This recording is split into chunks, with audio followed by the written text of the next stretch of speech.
Salam alaikum l'intersyndical. Salam alaikum URES, Union des routiers du Sénégal. Pam Mballo Niang moo nekk ci kaddu gi di leen wan la situation du grève au niveau du Kaolack, plus particulièrement au port dénommé Noassène. Wante yëpp taxaw nañ dëggal seen bopp nañ d'ici 2 mois tant que amuñu satisfaction ñi ngi ci terrain bi. Waaw les temps que ñu jot suñu indépendance dafa jot sëkk sonn nañu vraiment muñ nañ ba mënatuñoo muñ te lu waaye am xeexala ko may kon nag nañ ne ci xeex bi loolu rek mooñ ci mën a génne à vrai dire yal na yàlla doole kattanal. waaw yéen ngi seen situation bi y a des centaines de véhicules dans la cour ñëpp déchargé nañu stationné di xaar la dernière mot. De gauche à droite, de l'avant à l'arrière. Fépp le camion yi taxawee même en dehors du port. Vraiment chauffeur si boo xoolee situation grève bi nga xam ne chauffeur si sonn nañ trop wax dëgg yàlla sonn nañu trop yàlla xam na loolu billaahi wallaahi. D'après ñi ma ci jotee interview daal li ñuy wax ne nañ d'ici 2 mois tant que amuñu satisfaction duñu laal Néma.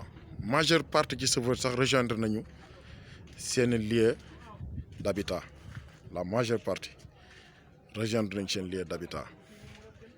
am nañu fi jot a des sax mais bariwul. waaw devant derrière surface pépp occupé nañ ko. waaw nga jàmbaar jooju tëdd. waaw mooy chauffeuru Ndamar bi lay barkerante bi.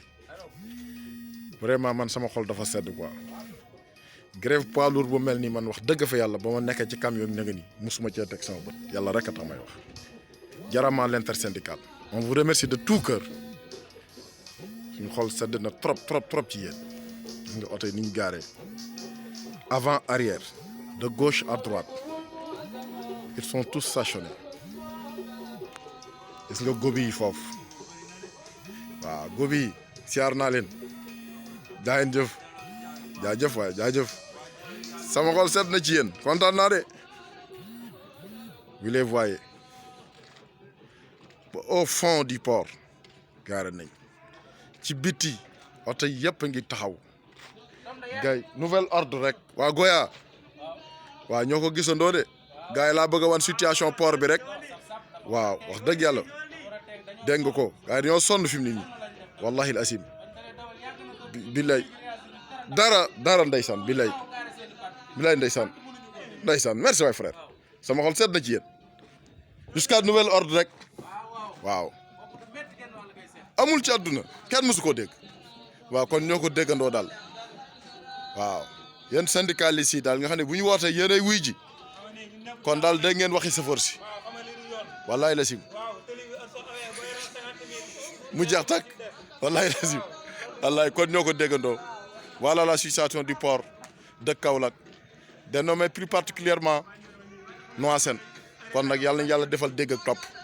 C'était Pam Mballo Niang moo ñëwoon fii di leen filmer terrain bi fii kon nag yàlla na yàlla defal dégg ak topp kon daal fi mu ne nii à vrai dire d'ici 2 mois daal ñun taxaw nañ di leen déglu voilà yàlla na yàlla defal ndam ci li ñu sumb jaa ngeen jëf.